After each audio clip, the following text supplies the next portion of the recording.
नमस्कार। आज हम भारत के संविधान निर्माण की कहानी पर थोड़ी गहराई से बात करेंगे। हमारे पास इससे जुड़े कुछ नोट्स और जानकारी हैं और कोशिश रहेगी कि इस पूरी काफ़ी जटिल प्रक्रिया के सबसे अहम और दिलचस्प पहलू समझें।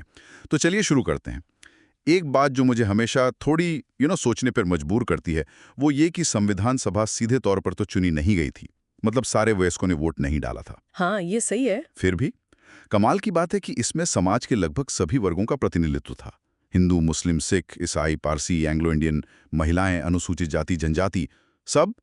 ये कैसे हुआ? बिल्कुल, ये सवाल बहुत वाजिब है। देखिए, इसकी शुरुआत तो हुई थी 1934 में, जब एम.एन. रॉय, एक विचारक थे, उन्होंने पहली बार ये मांग रखी। अच्छा। फिर कांग्रेस ने 1935 में इसे आधिकारिक तौर पर अपनी मांग बनाया और आखिरकार 1946 में कैबिनेट मिशन प्लान आया। ये ब्रिटिश सरकार का एक दल था जो सत्ता सौंपने और संविधान बनाने की प्रक्रिया पर बात करने आया था।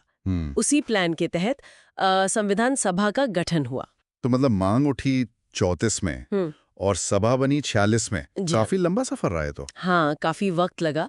बीच में जैसे आपने कहा 1938 में नेहरू जी ने घोषणा की थी कि संविधान बिना बाहरी दखल के बनेगा। फिर ब्रिटिश सरकार ने कोशिशें की। 1940 का अगस्त ऑफर आया। 1942 में क्रिप्स मिशन भी आया। पर वो सफल नहीं हुए, है ना? शायद मुस्लिम लीग की अलग मांग के कारण। हाँ, मुख्यतः मुस्लिम लीग अलग संविधान सभा चाहती थी, तो बात बनी नहीं। फिर कैबिनेट मिशन ने एक ही संविधान सभा की बात मानी। ठीक है। तो कैबिनेट मिशन प्लान के तहत नवंबर 1946 में सभा बन गई। जी, कुल सीटें तय हुई 389, इसमें से 296 ब्रिटिश भारत की थी और 93 रियासतों की। 389 काफी बड़ी संख्या थी। हाँ, और सीटों का बंटवारा जनसंख्या के हिसाब से था। मतलब करीब 10 लाख लोगों पर एक सीट, और मुख्य समुदायों मुस्लिम, सिख और बाकी सब जिन्हें सामान्य कहा गया, उनके बीच भी बांटा गया था। अच्छा। और जो दिलचस्प बात थी, वो चुनाव की प्रक्रिया थी। ये सीधा चुनाव नहीं था। हाँ, ये हमने शुरू में कहा था। तो फिर कैसे? तो सदस्यों को प्रांतीय विधानसभाओं के सदस्यों ने चुना था। मतलब जो पहले से चुने हुए थे उन्होंने आगे चुना। और तरीका था आनुपातिक प्रतिनिधित्व का, सिंगल ट्रांसफरेबल वोट से। अच्छा, ताकि छोटे ग्रुप्स को भी मौका मिले। बिल्कुल। और रियासतों के जो सदस्य थे, वो वहां के राजाओं या शासकों द्वारा मनोनीत होने थे, चुने नहीं जाने थे। ओके। तो सभा बन गई। पहली बैठक हुई 9 दिसंबर 1946 को। लेकिन मुस्लिम लीग तो आई ही नहीं, बहिष्कार कर दिया। तो सिर्फ 211 सदस्य ही थे उस दिन। सही। शुरुआत थोड़ी मुश्किल रही। पहले अस्थायी अध्यक्ष बने डॉक्टर सच्चिदानंद सिन्हा। हाँ, सबसे वरिष्ठ सदस्य होने के नाते। जी। और फिर स्थायी अध्यक्ष चुने गए डॉक्टर राजेंद्र प्रसाद। और 2 उपाध्यक्ष भी थे, एच.सी. मुखर्जी और वी.टी. कृष्णमाचार्य। फिर आया वो ऐतिहासिक दिन 13 दिसंबर 1946, जब नेहरू जी ने उद्देश्य प्रस्ताव पेश किया। ये बहुत महत्वपूर्ण था, है ना? बहुत ज्यादा। ये सिर्फ एक प्रस्ताव नहीं था, ये एक तरह से भविष्य के भारत का नक्शा था, एक विजन था। हाँ, इसमें स्वतंत्र संप्रभु गणराज्य की बात थी, नागरिकों के लिए न्याय, समानता, स्वतंत्रता। बिल्कुल। और अल्पसंख्यकों, पिछड़ों, कबायली क्षेत्रों के लोगों के लिए सुरक्षा उपायों की गारंटी भी थी इसमें। इसे फिर 22 जनवरी 1947 को सभा ने सर्वसम्मति से अपना लिया। और यही बाद में प्रस्तावना बना हमारे संविधान का। एग्जैक्टली। और जब 1947 में भारत स्वतंत्र हुआ, तो ये सभा पूरी तरह संप्रभु बन गई। मतलब अब इस पर ब्रिटिश संसद का कोई कंट्रोल नहीं था। और इसके काम भी 2 हो गए। हाँ, एक तो संविधान बनाना, जिसकी बैठकों की अध्यक्षता डॉक्टर राजेंद्र प्रसाद करते थे। हाँ। और दूसरा, देश के लिए आम कानून बनाना भी, क्योंकि तब तक संसद तो थी नहीं। अच्छा, आम कानून बनाने वाली बैठकों के अध्यक्ष कौन थे? जी.वी. मावलंकर। और हाँ, जब देश का बंटवारा हुआ और पाकिस्तान बना, तो मुस्लिम लीग के सदस्य चले गए, तो सभा की सदस्य संख्या 389 से घटकर 299 रह गई। समझ गया। अब संविधान बनाने के लिए काम तेजी से शुरू हुआ होगा। समितियां बनी। हाँ, कई सारे समितियां बनी अलग अलग मुद्दों के लिए। जैसे संघ की शक्तियों पर नेहरू जी की समिति थी, प्रांतीय संविधान पर पटेल जी की। लेकिन सबसे चर्चित और शायद सबसे अहम वो प्रारूप समिति थी, ड्राफ्टिंग कमेटी। निश्चित रूप से 29 अगस्त 1947 को ये बनी। अध्यक्ष थे डॉक्टर बी.आर. अम्बेडकर और उनके साथ 6 और सदस्य थे। इसी समिति ने संविधान का पहला मसौदा तैयार किया। जी, पहला मसौदा फरवरी 1948 में आया।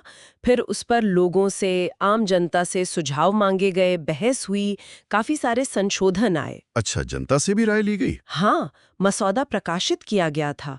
फिर दूसरा मसौदा अक्टूबर 1948 में आया। इस पूरी प्रक्रिया में प्रारूप समिति की कुल 141 दिन बैठकें हुईं। बाप रे, काफी मेहनत। इसीलिए शायद डॉक्टर अंबेडकर को संविधान का पिता कहते हैं। बिल्कुल। देखिए, उनका कानूनी ज्ञान तो था ही जबरदस्त, लेकिन सिर्फ वही कारण नहीं था।